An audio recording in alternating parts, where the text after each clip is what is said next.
შეეძლო. ეთქვა რომ ნახევიო თვეში დადიხარ ორჯერ. ორჯერ თუ 4-ში რა რამდენის გამოდის რა ორჯერ ალბათ. თვას ვიჭრი? არა 240 არ გამოდის მაშინ. თუ თვეში ერთხელ თუ თვას ვიჭრი და კვირაში ორ კვირაში ერთხელ წვერს. თქვათ გამოდის 150 სულ ერთია ციფრებს არ აქვს მნიშვნელობა. უბრალოდ ეხლა იმიტომ მე ვერო ამ ბოლოს ხანაკეთვარ და ერთ ადგილას აღადავდი. თქვათ 150 რას ხარჯავ თვეში. 200 თქვი 150 სულ ერთია. რო ეთქვა, მაინც დადიხარ და თვეში ხარჯავ საშუალოდ ამდენს. შენ შეგიძლია გახდე ჩვენი გამომწერი, აბონენტი. თვეში გადაიხადო 100 ლარი. და ისევ მოხვიდე კვირაში X რაოდენობით. თვეში იგივე რაოდენობით რა რაოდენობითაც დადიხარ. ჩემთვის მომგებიანია თუ არა? ჩემთვის მომგებიანია. იმისთვისაც. იმიტომ რომ ჩემნაირი 1000 მომხმარებელი თუ ამას მიზანმიმართულად და ობსესიურად ჩააჭერს, რომ ესე გაკეთოს. 100,000 ლარია ყოველთვიურად თუ 1000 მომხმარებელი ყავს, ეგ რა ვიცი, რამდენი ყავს დღეში 30 კაცი ალბათ გემსახურებიან მინიმუმ, იმიტომ რომ ერთი 8 კაცი ის. და რომ მიდიხარ, ადგილი არასდროს არ არის. მაგრამ ჩემნაირი 1000 ადამიანი subscriptions იქნებოდა სტაბილური 100,000 ლარი. და ამ ხალხს ჩაწერდა მხოლოდ მაშინ, როცა ყველაზე მკვდარი საათები ექნებოდა. ყველაზე წამგებიანი საათი ექნებოდა. subscription-ის ქონა ჩვენს ბიზნესს ხდის სტაბილურს, ანუ პროგნოზირებას, იცი რამდენი აბონენტი გაქვს, იცი რამდენი გაქვს შემოსავალი თვეში. იცი რამდენი გაქვს გადინება, სამაგერად იცი რამდენი გაქვს ახლების ახალს რამდენს აიღო.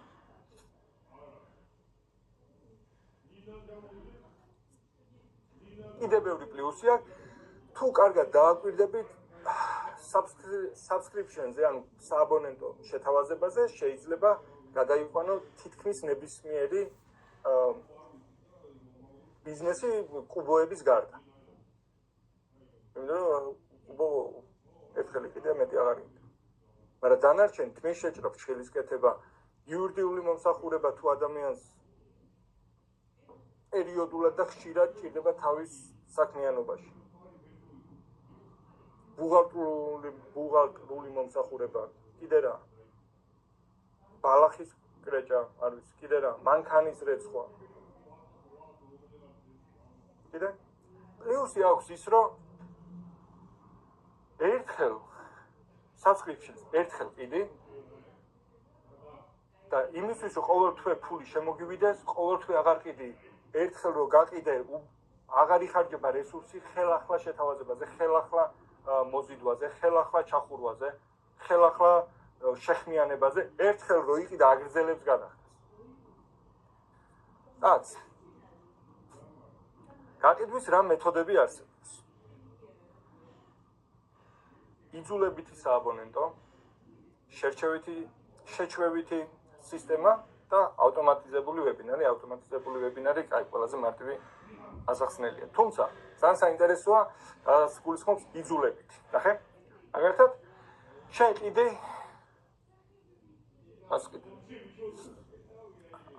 აი ამ ფლომასტერს რა. მაგალითად, შენს და მეც გვაქვს ბიზნესი, რომელიც ყიდის ფლომასტერებს. იმისთვის რომ მე შენზე მეტი გავყიდო, ან შენზე უფრო სტაბილური შემოსავალი მქონდეს, შეიძლება გადავწყვიტო, რომ მე subscription-ით გავყიდო ეს რაღაც. ოღონდ სინამდვილეში ამის გაკიდვა საერთოდ არ დავიწყე. მაშინ როცა შენ მომხმარებლებს ეთქვი, რომ იცი რა, ჩემი ეს მარკერი, მაგრამ წარმოიდგინე, რომ ეს არის მარკერი და ეს არის whiteboard-ი რა, დაწერს ესეთი არა. უბრალოდ ჩვეულებრივი მარკერია და ეს არის whiteboard. კიდე მაგალითად შენს ათლარად, მეც ათლარად. თუ ჩემი მიზანია, რომ ჩემი ბიზნეს მოდელი გადაყვანილი მქონდეს სააბონენტოზე, ჩემი შეთავაზება იქნება ესეთი. ნახე სააბონენტო შეთავაზება, როცა მაგ მე მესმის, რომ ამას ის პლუსი აქვს, რომ თუ მინდა 100 გაყიდვა, არ მინდა 100 გაყიდვა, 100 მომხმარებელი თუ მჭირდება. არა, 100 გადახდა თუ მჭირდება. არ მჭირდება 100 მომხმარებელი, მჭირდება 10 მომხმარებელი, რომელიც 10 ჯერ გადაიხდის 10 თვის განმავლობაში. მაგრამ შენ თუ 100 გაყიდვა გჭირდება, შენ გჭირდება 100 ადამიანთან გაყიდვა, იმიტომ რომ შენი ერთი გაყიდვა ერთი შემოსავალს უდრის და ჩემ შემთხვევაში ერთი გაყიდვა უდრის იმდენ შემოსავალს, სანამ არ შემიწყობს. შესაბამისად, უნდა მოვიფიქრო ისეთ შეთავაზება, რომელიც ამას უფრო მიმზიდველს გახდის. ამიტომ მე შეიძლება გითხრა არა, შენ ჩვეულებრივად ხიდი, მე სააბონენტოდ ვიყიდი. მე შეიძლება ჩემს მომხმარებელს უთხრა, რომ ნახეთ ბავ, ამ მარკერის ყიდვას, თუ მარკერი გჭირდება, მარკერს ყიდულობ, ესე იგი whiteboard-იც გჭირდება. whiteboard-ი ძვირი ღირს 350 ლარი. ამიტომ მოდი ესე გავაკეთოთ. whiteboard-ს მოგცემ საერთოდ უფასო. whiteboard-ს მოგაქირავებ თვეში 10 ლარად და ადამიანები ვინც ჩემს whiteboard-ს ქირავობენ, მარკერი აქვს უფასოდ. ყოველთვე ერთი მარკერი გეკუთვნის უფასოდ, იმიტომ რომ whiteboard-ი გაქვს ნაქირავები ჩემგან. რომელს დათანხმდები? დიდი ალბათობით მე უფრო დამთანხმდებიან, იმიტომ რომ ტიპს whiteboard-ი მაინც ჭირდებოდა.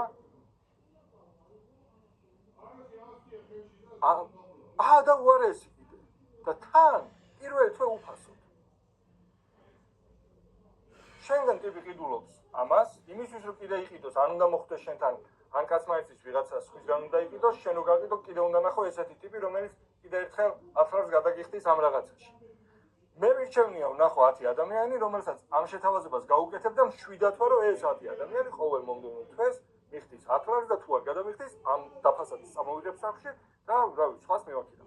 მოგრათ მე იძულებითი ქვია, იმიტომ რომ ადამიანი და თან ნახე მკვლელი შეთავაზება აქვს. პირველ თვე ვაფშე უფასოდ. სადე? დაახლოებით მივხვდით ხო როგორ გამოიყურება? დამიდასტურეთ ან მიკროფონი არ არის. ხო. მეორე ვარიანტია შეჩვევითი. შეჩვევითია, როდესაც შეჩვევითია, როცა მაგალითად იქნება ეს პროდუქტი თუ იქნება ეს სერვისი, ჯერ ვიწყებთ ოფერით. მე რეალურად ოფერით იწყებ იქაც და იქაც. ანუ ამ შემთხვევაშიც ოფერით იწყებ ტიპსეუბნები, რომ დაფა რომელიც სალკი ამდენი ღირს, ეგეც უფასოდ გექნება, ესეც უფასოდ გექნება. პირველ თვესაც ჩქვრა და მერე თვეში 10 ლარი. და ეგ 10 ლარია, რომელიც უნდა ეგეც ოფერია. რეალურად ყველგან ოფერი იწყებ, მაგრამ ამ შემთხვევაში ნახე, შეჩვევითი არის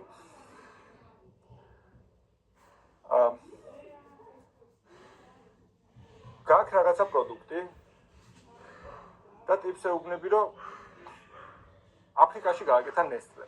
რეალური ეხლა გამახსენდა. აფრიკაში გააკეთა ნესტლე. მეძუძურ დედებს, რომელთაც ისედაც კვების პრობლემა ჰქონდათ და პრობლემა დაემატათ ის, რომ ბავშვებს ვეღარ კვებავდნენ, ძუძუთი. უთხრა, რომ ჩვენ დაგეხმარებით უფასოდ გამოგიგზავნით 1 თუ 2 თვის თუ რაღაცა 1 თვის სამყოფ ძის ფხვნილს. და 1 თვე გადაიყვანეს ბავშვები ხელოვნურ კვებაზე. ამ ერთ თვეში დედებს რძე დაუშვათ. და 1 თვის მერე ძის ფხვნილი უფასო აღარ იყო. სანამ ეს ბავშვები არ გაიზარდნენ, იყვნენ ნესტლეს. რატო? იმიტომ რომ შეჩვევითი subscription-ია ჩატვირთული, ხო? შეჩვევითი სისტემით შესვა თავის პროდუქტს. იგივე შეიძლება ვთქვათ მაგალითად ხვალ ან ზეგ. როცა ჩვენი ჩატი გაუქმდება, ადამიანების გარკვეული ნაწილი იტყვის, რომ ხო არ გადაობ, 1 კვირა, 2 კვირა იმ ჩატში რო გავატარე, უკვე რამდენი ინფორმაცია იქ გავაზიარე, სხვების რამდენი მოვისმინე, როგორ დამაკლდა და ასე შემდეგ და ადამიანების რაღაც რაოდენობა გადაწყვეტს, რომ ჩვენს ჩატში ყოველთვიურად გადაიხადოს ის თანხა, რომელსაც ზეგ გეტყვით, რომ ეღირე. ნახე, შეგვიძლია რომ ის რასაც ვაკეთებ, რეალურად პრაქტიკაში გაჩვენებდი. შეჩვევითი სისტემით იქნება ის სურვილი განპირობებული, რომელიც იმ ადამიანებს ექნებათ, რომ ჩატში გააგრძელოს სააბონენტო შეთავაზების ყიდვა. ხვდებით? ის ხომ გამომელაპარაკეთ. ხვდები. ხო, კიდე რა ვარიანტია? აქ მეწერა მე. ხო, ავტომატიზებულ ვებინარამდე მივიდეთ. ნახეთ წეგან ვახსენე ოფერი. ყოველ შემთხვევაში ჩვენი მომხმარებლები უნდა ხედავდნენ, რომ რასაც სააბონენტოს ნაცვლად ღებულობენ, იმის ღირებულება იმდენად დიდია, ესეც იძულები ჩქარის, იმის ღირებულება იმდენად დიდია, რომ იმის ცალკე ყიდვას ურჩევნია ყოველთვე იხადოს და ცოტა იხადოს. მაგალითად, ჰოთქარდი რო ვახსენე, ოფერი როგორია? ნახე, თუ შენ ყოველ დღე თუ არა, მაგალითად, თვეში ხარჯავ 500 ლარს ან რაღაცა X რაოდენობას კაფეში, მინიმუმ 500 ლარს თუ ხარჯავ, ჰოთქარდი რო გქონოდა, დახარჯავდი 250-ს. ჰოთქარდი თუ გაქვს 250-ს გადაიხდი 500-ის ნაცვლად. გინდა, კაია, ეს თუ გინდა 10 ლარი ჭირს თვე. ანუ ადამიანი ხვდება, რომ 10 ლარად ყიდულობს ამ რაღაცას. მე მიყვარს ხოლმე რაღაცების გაერთიანება რა, ოფერს რო ვაკეთებ, მაგალითად, მესმის რომ დამაჩქარებელი უნდა კონდეს და დამაჩქარებელია რაოდენობაში შეზღუდვა ან ვადაში შეზღუდვა. ერთი ან მეორე. მე მიყვარს ორივეს ერთად გაკეთება, ხანდახან არის ოფერს ვაკეთებ, რაოდენობაში შევზღუდავ, ვადაში შევზღუდავ. იგივე მაგალითად, მაგ გაკეთებული ამ subscription-ზეც და ყველა subscription-ზეც, რომელიც აქამდე მქონია. იმის ნაცვლად, რომ მხოლოდ შეჩვევითი სისტემით ავაგო, შეჩვევითზე, ჩემი შეთავაზება, იმის ნაცვლად, რომ მხოლოდ ის ღირებულება მივიცე, რომ ხო შეეჩვი ახლა ამ ჩატს და ხო კაია ჩვენთან კომუნიკაცია და ამ შემდეგ, ხო გინდა რომ კითხვა დამისვა და ყოველთვის გიპასუხო და ამ შემდეგ, მხოლოდ ესე რო არ იყოს, იძულებითიც მივამატე. და მაგალითად, ადამიანებს ვუთხარი, რომ ჩვენი მარათონის მერე ხო იცი, რომ წაიშლება ყველა მასალა. მაგრამ ეს მასალა უკლებლივ ყველა გადავა ჩატში. ამ მასალაში თუ გადახდილი სიტყვაზე 450 ლარი არის 200, 270, სულეთია რამდენი, ყველა ეს გადავა ყველა მკვდარი მაგალითად რაღაც 270 ლარი გადახდილი, ესეც გადავა ჩატში და თვე ეღირება X. ნახე, შეჩვევითი და იძულებითი ერთიანად მაქვს ხოლმე აწყობილი ჩემს შეთავაზებებში. ესეც მინდა რომ ესე შიგნიდან გარეთ ხედავდეთ როგორ გამოიყურება, იმიტომ რომ გარედან რო ვიღაცის subscription შეთავაზებებს ხედავ, ხშირ შემთხვევაში ეს არ ჩანს. უბრალოდ ხედავ რომ ვიღაც რაღაცას ყიდის თვეში X ლარად.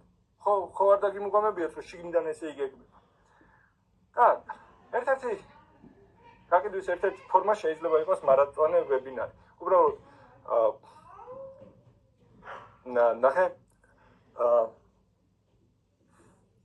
ვებინარის აწყობა ისედაც იმდენად რთული პროცესია და იმდენად დიდი მნიშვნელობა თითოეულ სიტყვას, ისტორიას რასხვები, პაუზას სადაკეთებ, სტრუქტურა როგორ არის და ამ შემდეგ მე დიდად ვერ ვამუღამებ, რომ ქართულ ბაზარზე ვებინარით, მარათონე ვებინარით გაიყიდოს subscription. იმიტომ რომ ქართულ კულტურაში subscription-ი, ანუ ეს გამოწერები ისე არ არის როგორც უცხოეთში. უცხოეთში ყველაფრის გამოწერა ჩვენთან არ არის. ჩვენთან შეიძლება ტიპს 3 ლარი რო ჩამოეჭრას თვეში ისე რომ არ ელოდა, არ ვიცი, გესროლოს მუხა ლიმონგა შემოგდიოს, რას ქვია 3 ლარი ჩამომეჭრა, არ მეგონა და ვერ გავაუქმე და დამბიდავ. ამიტომ ისეთ ბაზარზე, სადაც subscription ჩვეულებრივი ამბავია, ვებინარით subscription-ის ოფერის გაკეთება ოკეია. უბრალოდ აქ აღარ ჩაურგმობდეთ, იმიტომ რომ ქართულ ბაზარზე არ მგონია რომ ამან იმუშაოს. თუ ისეთ შემთხვევაში თუ სილაბუსები გაწერილია ყველაფერი და გააქვს რაღაც უკვე კურსი შექმნილი, ასე რომ ვთქვათ. ნახე, კურსი გაქვს შექმნილი მერე. მაგრამ მეც მიმაჩნია რომ აი მე მიყვარს ხოლმე როცა უშუალო კომუნიკაცია მაქვს ადამიანებთან და მას ვასწავლი მაგალითად პირადად. მაგრამ ეს ვენაბობრო ვიდეო რო იყოს ხო გაშვებული ასე ვარიანტში და სულ რო ბავშვად ყველა მოისმინოს და იმას ახსნას რა იმას არ ნახე აკეთოთ ხალისო რას გულისხმობ მაგალითად ეს არის შენი ოფერი რო ადამიანებმა იყიდონ კურსი ხო სწორად ეს არის შენი პროდუქტი გინდა რომ ადამიანებმა იყიდონ არა მაგალითად 200 ლარად არამედ თვეში 10 ლარად სიტყვაზე ვამბობ ან 20 ლარად თვეში ესეა თუ ამ ადამიანებისთვის შენი კურსის გამოყენება არ იქნება ყოველთვიურად საჭირო, მომდევნო თვეში მეორე ოცნარს აღარ გადაიხდის. შესაბამისად, ესე რო არ მოხდეს, მაშინ შენ უნდა იყო ყოველ თვე კონტაქტზე, ან ისეთი პროდუქტი უნდა გქონდეს, რომ ყოველთვის სჭირდებოდეს ადამიანს შენთან კონსულტაცია, შენთვის კითხვის დასმა და ასე შემდეგ. ან ყოველთვე ახალ რაღაცა ინფორმაციას უნდა დებდე. ანუ ადამიანები subscription-ით მანამ სარგებლობენ, სანამ იმ რაღაციდან სარგებელს ღებულობენ. თორე ერთხელ, ორჯერ, სამჯერ თუ ჩამოეჭრა ისე, რომ ერთხელაც არ გამოუყენებია, მე ადგება და გააუყენებს. რაც ნიშნავს იმას, რომ მუდმივად უნდა გასცემდე ღირებულებას. ანუ subscription-ის მუღამი ის არ არის, რომ შემოგაყოფიე თავი და მე არა, ეგ არ არის მუღამი. მუღამი ის არის, რომ თუ ეს ის არის, რაც უხდება, ბარემ ერთხელ დავკონტრაქტებ და გააგრძელე და მეც ვაგრძელე. სულ საინტერესოს უნდა ხედავდეს მან, ხო, ყოველი შესვლის დროს რაღაც საინტერესო უნდა ხდებოდეს. ან უნდა შეეძლოს კითხვა დაგისვას და პასუხი მიიღოს. ხო. ეს ოკეია, შეიძლება იურისტი ხარ და ეს უჭირდებოდეს. ან მართლა თმასავეთ რაღაცას უნდა კრეჭდე, რომ ყოველთვის ეზრდება. ან რაღაცა ისეთი უნდა იყოს, რასაც ყოველთვიური პრაქტიკა შეიძლება ჭირდება. ამიტომ მე ვერ ვხვდები შენ შემთხვევაში subscription რამდენად იმუშავებს. შემთხვევით მაგას ვფიქრობ მეც, რომ არ მგონია იმუშავებს. იმიტომ ჩემი კურსი მაგალითად თუ 4 თვიანი არის, ყველაზე მაქსიმალური კურსი ახლა 4-5 თვეა მაქსიმუმ და მე მაგალითად საუკეთესო კალიგრაფებს ჩვენ ვუკეთებთ გამოფენას და გამოფენის შემდგომ იქნება აუჩიოთ და ზოგიერთი ასოციაციის წევრიც გახდეთ ახლა მაგალითად. და ის ასოციაციის წევრი როცა დაიცა რა სამბო? ასოციაციის წევრი გახდეთ და გამოფენას უკეთებ? ან კურსის დამთავრებულზე დამამთავრებელ გამოფენას ვაკეთებ ხოლმე კი. აი. ნახეირი მე თუ გამოფენაში მივიღე მონაწილეობა და ასოციაციის წევრი გავხდი. ასოციაციის წევრი როცა ხარ, ბევრი პრივილეგია გაქვს მაგალითად, რომ შეგიძლია საერთაშორისო პროექტებში მიიღო მონაწილეობა. ასოციაციის პრეზიდენტი ვინ არის? ინატის ვანძოანკო.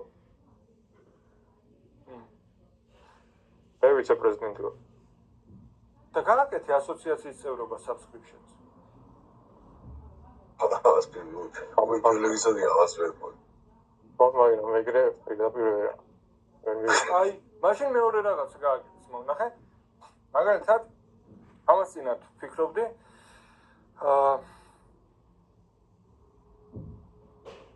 ვფიქრობდი რა შარშან წინ როცა მეტი და მეტი დავიწყეთ, პირველი გაშვება რო იყო, მაშინ ერთი ადამიანი პროსტა არ ვიცი მაგ რაღაცა სერიოზულად აკეთებდა თუ არა, მაგრამ ყოველ შემთხვევაში მაშინ ესე იყო ძალიან მოწადინებული. იმის ამწყობი იყო კაცო. პიანინოს.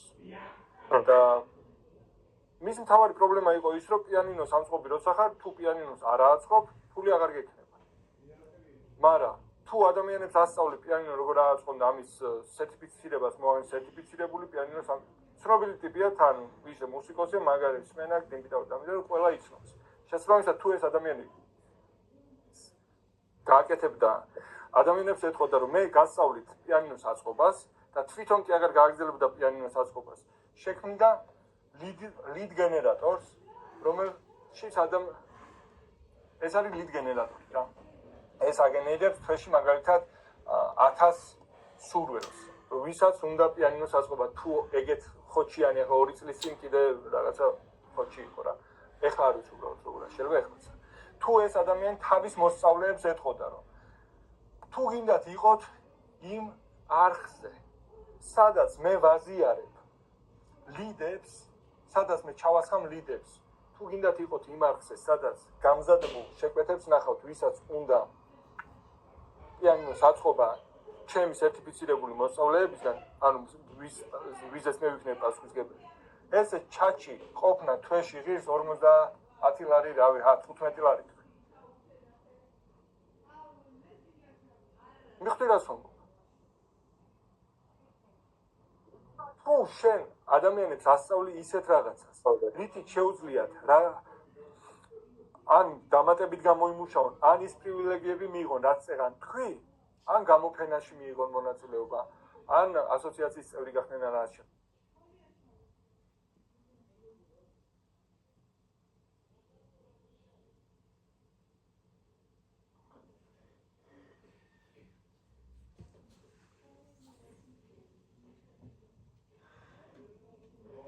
თუ გინდა რომ იყო მათ შორის საიდანაც ადამიანებს აქვს შანსი რომ გამოფენაზე მიიღონ მონაწილეობა, ეგეთ არხზე ყოფნა ფასიანი გახადა. თუ ვიცე-პრეზიდენტის პრეროგატივაში ის არ არის, რომ ის გახადოს ფასიანი. უამრავი რაღაცის გაკეთება შეიძლება იმათ ხო რეალურად გლოვ რა იყო, ბოლტ იგივე თემაა. აპლიკაცია მუთხრა რომ მე მაქვს მოვა აგერ. მე მაქვს აგერ პროგრამა, აქ შემოდის ლიდები. ჩვენ რომ ტაქსის ვიზახებთ რა,ლიდი ვართ, რომელიც აკეთებს შეკვეთას. შენ თუ გინდა იყო ძღოლი, რომელიც ამ ლიდებს დაინახავს და დააწება, აქ მე წავალ. აქ თუ გინდა, მაშინ გადამიდე. იგივე სისტემა არის, სისტემა იგივეა რეალურად. მიხდი? მოსაფრთხებელია უბრალოდ რა ღირებულებას მისცემს ადამიანს შენ დახურული არხი ყოველთვიურად ისეც, რომ ადამიანებმა თავისუფლად და სიხარული და სიამოვნებით გადაიხადა.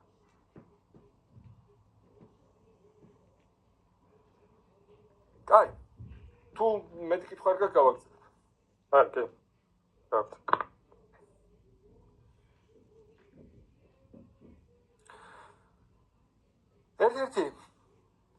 ერთ-ერთი პლუსი რაც subscriptions გარდა იმისა. რაც ეგ ამთქვით რომ ასტაბილურებს ბიზნესს რა, ანუ როცა აბონენტების რაოდენობა შენთვის გასაგებია, დროთა განმავლობაში მაგალითად იცი რომ X რაოდენობის აბონენტი ყავს საშუალოდ, დროთა განმავლობაში ხედავ საშუალო გადინების რაოდენობას, თუ რა თქმა უნდა პროდუქტი აქტუალობას არ კარგავს და ასევე ხედავ ახალი წევრების შემოსვლის რაოდენობას.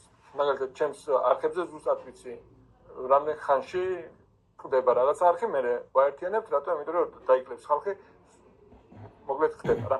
ამ რაღაცას კონკრეტულად შენ შემთხვევაში შენ თვითონ ხედავ. ბოლო ჯამში ხედავ რამდენი აბონენტი შენთვის რამდენ შემოსავალს უდრის. ერთი არის ასტაბილურებს, მეორეა ამარტივებს ექსის, ანუ ბიზნესიდან გასვლას. თუ კი შენი ბიზნესი სააბონენტო ოფერს ყიდის მხოლოდ. მაგალითად, ისევ ხოთხარდი რო ვთქვა, ანუ ძალიან შინაური პროდუქტია და ამიტომ ბევრჯერ ვახსენებ. ხოთხარდის შემთხვევაში გიორგისთვის, ჭავჭანიძისთვის ძალიან მარტივი იქნება ბიზნესის გაყიდვა, იმიტომ რომ თვითონ არ იქნება ის თავარი ფიგურა თავის ბიზნესში, რომლის გარეშეც ეს ბიზნესი არ იმუშავებს. მისი ბიზნესი იმუშავებს მის გარეშეც, იმიტომ რომ აგერ რამდენი აბონენტი ყავს, თლად რომ ახალი რაღაცები არ მოვა, აგერ რამდენი აბონენტი, რომელიც ყოველთვიურად ამდენს იხდის. შესაბამისად, ყიდველისთვის მარტივი გასაანალიზებელია ბიზნესის ფასიც, ღირებულებაც, შემოსავლიანობაც, რისკებიც და ასე შემდეგ. რატომ? იმიტომ რომ რამდენი აბონენტი მაქვს, ამდენი აბონენტი მყავს, ყოველთვიური ზრდა ამდენია, ყოველთვიური გადინება ამდენია, გასაგებია აქედან ალბათ 5 წლის პროგნოზით. ამარტივებს გასვლას. მოკლედ ამის თქმა მინდოდა მთელი ამ მაგალითი. სულ ეგ არის მოკლედ რაც სააბონენტო შეთავაზებაზე შემეძლო გამეზიარებინა. ხო, ერთ-ერთი ჩემი გამოცდილებიდან გამომდინარე, რაც ყველაზე ეფექტურია სააბონენტო შეთავაზებისას არის ის, რომ როცა ვაკეთებთ შეთავაზებას, ყოველ ჯერზე როცა ესე არ გაუკეთებია ვიღაცას და მიხვეწნია, მოდი ესე ვქნათ და მე მაინც ესე გვიქნია და ესე მუშაობს, როგორც ახლა გაგიცერეთ, ნახე? შეთავაზება არის ხოლმე ძირითადად ესეთი. ჩვენი პროდუქტიან რაღაცა ყოველ თვე დაგიჯდება მაგალითად 30 ლარი. თუ აბონენტი პირველად უნდა დაერთდეს ამ რაღაცას მით უმეტეს ქართული ინფრასტრუქტურით ხშირად შეიძლება გინდოდეს უეჭველია გჭირდება რომ ბარათი მიაბას, იმიტომ რომ მომდევნო თვეში ყოველთვიურად ჩამოეჭრას, მაგრამ ხშირად ადამიანები ბრკოლდებიან იმაზე, რომ 30 ლარი დაწყება არ უნდა. შენთვის გაცილებით მომგებიანი იქნება თუ საცდელ თვეს გააკეთებ თუნდაც უფასოდ. იმისთვის რომ შეჩვევით სტრატეგია გამოიყენო. მაგრამ ტექნიკურად ეს უფასო არ გამოდის, იმიტომ რომ უფასოზე ბარათს ვერ აბამს, ამიტომ შეიძლება სიმბოლურად თქვა ერთი ლარი. საკმარისია ეს მოაზრო, რაც არ უნდა კაი ოფერი იყოს ეს ქართულ რეალობაში subscription-ი ისე კარგად არ მუშაობს, როგორც იმუშავებს შეჩვევითის შემთხვევაში. იძულებიძე უკეთესად მუშაობს შეჩვევით და თუ ორივეს გაერთიანებ მუშაობს უკეთესად. მიხდით რაც გულისხმობ. ნახეთ? ეგრესე გეკია.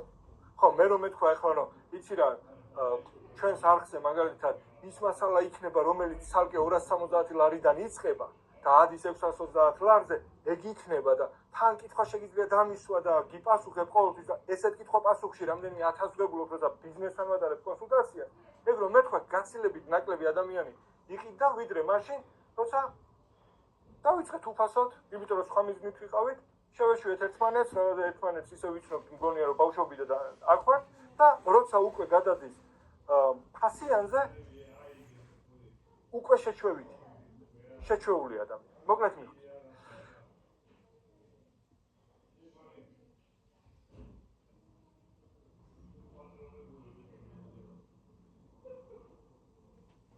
კიდე რა? ძირითადად სულ ეს არის, რაც subscription-ზე შეიძლება ითქვას. ნებისმიერ შემთხვევაში რომელ ოფერზეც არ უნდა ვლაპარაკობდეთ. ეხლა პატარა სკოლი მინდა გავაკეთო, უბრალოდ მეშინია, არ დაგაბნიოთ ამ რაღაცით რა. ამიტომ კარგად გავიაროთ. რომელ ოფერზეც არ უნდა ვლაპარაკობდეთ.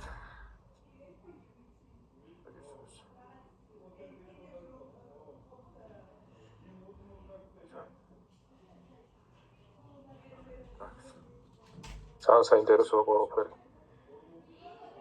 ო, ძალიან, ბიჭი, ძალიან. აი, ეს ყოს. ეს რა იყო, არა, ეს არ გინდა.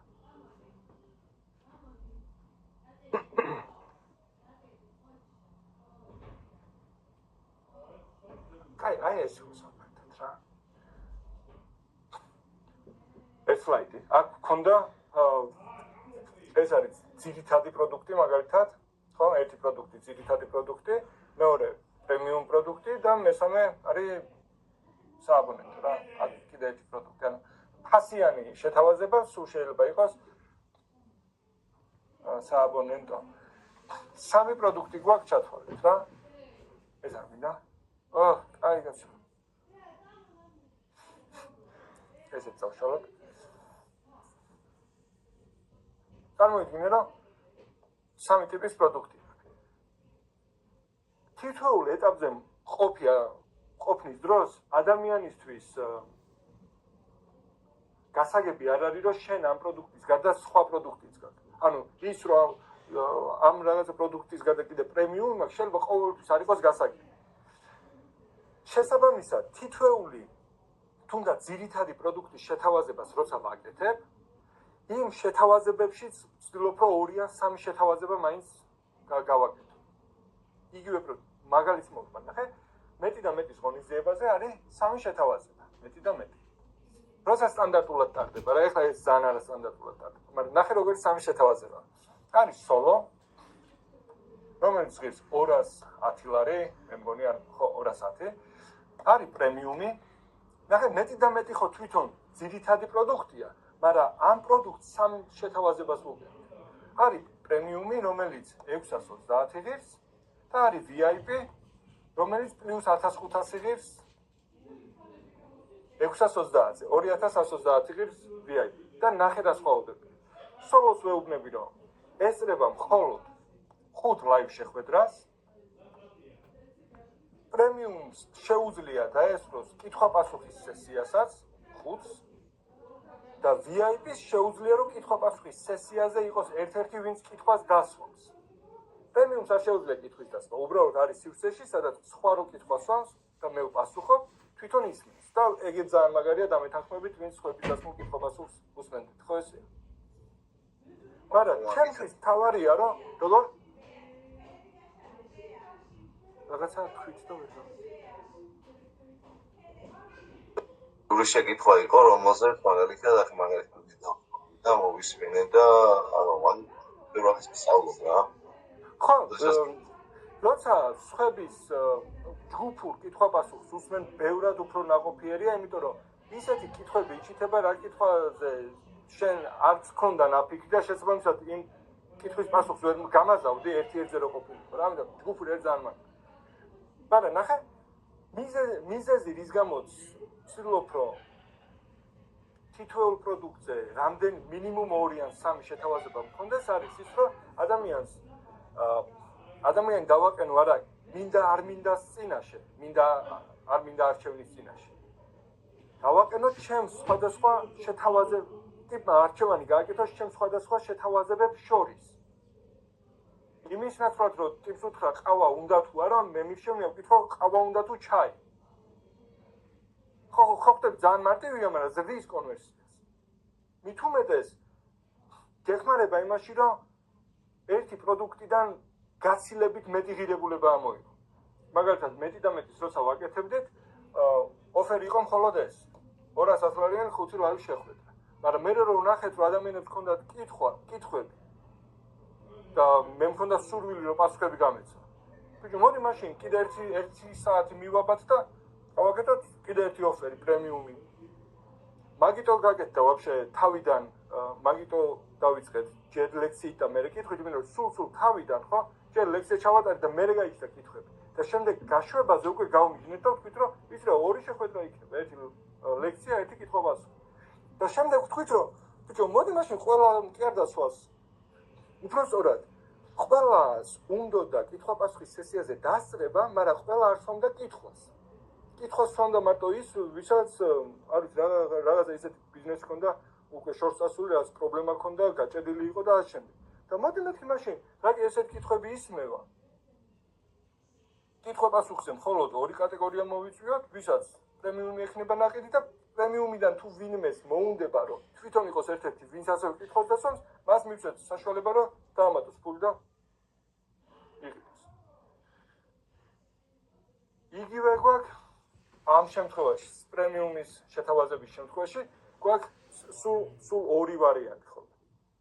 აგერგო გზა, რომელიც უკეთესი გზა, უკეთესი გამოსავალია იმ მიზნისთვის, რა მიზნისკენაც შენ მიდიხარ, მაგალითად, მაგრამ ეს უნდა გააკეთოს შენით, მაგრამ არის კიდე ერთი ოფერი, რომელიც უკვე მზად არის შენთვის და შენთვის არის გაკეთებული და შეგიძლია უფრო მოკლე გზით წახვიდე. გააკეთო რაღაცა მარტივად, გააკეთო რაღაცა უფრო სწრაფად. იმისთვის რომ არ დაგვავიწყდეს, როგორ უნდა განსხვავდებოდეს პრემიუმ პროდუქტების შეთავაზება ერთმანეთისგან შინაარსობრივად, პატარა ილუსტრაციას მოვიყვან და მივხვდებით, ნახე. როცა ადამიანებს ვეუბნებით, რომ როცა ვაკეთებთ პრეზენტაციას, სინამდვილეში საქმე გვაქვს იმასთან, რომ ადამიანებს ვეუბნებით, რომ აქ თუ არსებობს, ეხლა თუ ხარ A წერტილში და თუ გინდა რომ წავიდე B წერტილში, არსებობს აგერგო ხიდი და ეს ხიდი არის ჩემი პროდუქტი, ჩემი ოფერი, არის ხიდი, ეს არის ოფერი. ნებისმიერ შემთხვევაში თუ ეს გზა ჩვენს მომხმარებელს არ გაუვლია მანამდე თქვენთან ერთად, ეს მისთვის ასოცირდება სირთულესთან, ანუ ტიპს გონია რომ ეხლა ამ ხიდიდან რომ გადავარდე, ქვემოთ გველებია, ნიანგებია, შეიძლება ფეხი მოვიტეხო, ამან მე რო ვერ გამიძლოს და ამ შემდეგ, ამიტომაც ვაჩვენებთ მის მსგავს ადამიანებს, რომ ნახეთ ბაო შენზე უფრო ძიმეწონიანებმა გაიარეს ამ ხიდზე და ამ ხიდმა გაუძლო. შენზე უფრო განიერმა ხალხმა გაიარა და არ გაჭედილან გადავიდნენ. ნახე, უკვე იქ არიან ხელს იქნება. ეგ გასაგებია, მაგრამ ნებისმიერ შემთხვევაში ეს რაღაცა და ამ რაღაცაზე მანქანით გავლა, არის მისთვის რაღაცა რისკებთან დაკავშირებული.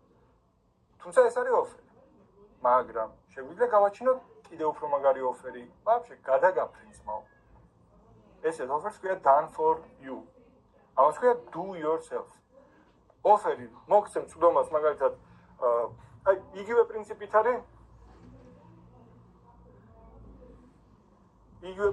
არის მაგალითად აქაც გამიჯნული ნახე მოგცემ წვდომას 5 ლექციაზე და ესწრები 5 ლაივ შეხვედრას რასაც მოისმენ do yourself გააკეთე შენი გასწავლი როგორ ქნა გაჩვენებ როგორ გააკეთე შენი მაგრამ არის კიდევ ერთი ვარიანტი done for you-სავით განსხვავდება ანუ მზად არის გამოსაყენებლად. დაახლოებით როგორი ვარიანტია, იცი? ტორტის ნახევარფაბრიკატები გინდა გაგატანო და სახში შენით დაკრემო და აწყო, თუ ბარემ გამზადებული მორთული იყო. ესე შეიძლება მოკლედ გამიჯნოთ ნებისმიერ პროდუქტში, ნებისმიერ შეთავაზებაში თქვენი პროდუქტები. იცით რა. მოკლედ ეგეთი ამბავია. დღეისთვის წესით ეს თემა ამოვწურეთ. თუ რაღაცა ისეთი გაუგებარი დავტოვე, მითხარით და მიუბრუნდეთ. და არის დემეტრე ალბათ შემოვა ჩატში და ჩატში ვუპასუხებ იმ კითხვას, რომელიც წერან დასვა და არის მიტა უბრალოდ რა. და ლუკას ვეუბნებოდი რაღაცას, ხო? ლუკა, ნახე წერან ამას გულისხმობდი, როცა გითხარი. ტრენინგი თუ შენ თუ ეხლა ესეთი flow გაქვს, ესეთი მიმდევრობა გაქვს, რომ ადამიანი გადმოდის გვერდზე, აქ უყურებს ვიდეოს, აქედან ყიდულობს შენს ტრენინგს და თან ფიქრობ, რომ გააკეთო ახალ ფორუმი, სადაც ან community დავარქვათ ბარემ ამ ფორუმს, community, რომელიც გაყიდის ექსპერტების კონსულტაციებს. ამ რაღაცას შეიძლება დათვლა უნდა ოღონდ, მაგიტო გითხარი დღეს, რომ ციფრები და საერთოდ თუ არ გაქვს ციფრები, ცოტა გაუგებარი იქნება რაზე საუბრობთ მეთქი. მე თავიდან თავისუფლება დამრჩა, რომ ეს ორი რაღაცა ერთ სფეროს კი ემსახურება, მაგრამ ორი სხვადასხვა შეთავაზება, ორ სხვადასხვა სივრცეში გაკეთებული შეთავაზება. შეიძლება ჯობდეს, რომ ადამიანს უთხრა, რომ აი ეს ტრენინგი ძმაო, რომელიც ცალკე 200 ლარი ღირს, მე მგონი 200 ლარი მითხარი არ მახსოვს, მაგრამ იგი ეგეც ფასია დაახლოებით. ხო, მაგრამ ეს ტრენინგი შეიძლება მიიღოს საჩუქრად, ეს ტრენინგი უფასოდ დევს ჩვენს კომუნიტიში. მაგრამ კომუნიტის წევრობა ღირს თვეში 30 ლარი. და პახოდ ვინ ჩვენს კომუნიტიში არიან, ღებულობენ 50%-იან ფასდაკლებას იმ ექსპერტებთან, ვინც ასევე იმ კომუნიტიში არიან. უკვე გექნება ერთი ოფერი გასაყიდი, ეს 30 ლარიანი. და 1000 გამომწერი ამ კომუნიტის 30000 ლარია. სუფთა შემოსავლა და ახოდუ აქ რა ღირებულებას თუ კარგად დაანახებ 50%-ით იაფად რომ გაყიდო მე ღირებულების 50%-ით ნაკლებად იმ ექსპერტს მაგდენი ფული მაინც არ ექნება ცხოვრებაში ნაშვენი დავიჭირე. გაყიდო იმ რო გაყიდო არის.